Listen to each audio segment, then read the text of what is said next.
projet Integrity Idol Mali, les 5 travailleurs les plus intègres récompensés, 2 femmes figurent parmi les 5 fonctionnaires distingués.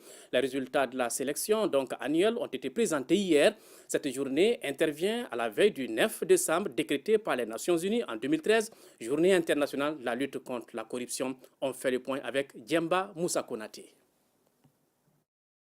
Bakary Kone, chef de section d'agriculture à Kenyeba, Yassama Chantal Dougnon, technicienne de santé à Sévaré, Mohamed Ag Agati, comptable à la direction régionale de l'assainissement à Koulikoro, ou encore Sissoko Tahara Traoré, sage-femme au centre de santé de référence de Bla, et enfin Dr Malik Koulibaly, président de la Commission nationale des droits de l'homme, sont les 5 lauréats de l'édition 2018 de Integrity Idol Mali.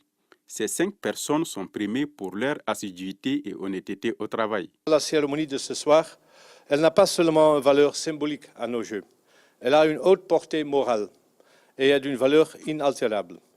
Le succès de la mobilisation citoyenne qui le précède évoque à quel point les usagers de l'administration malienne accordent de l'importance à la probité des fonctionnaires.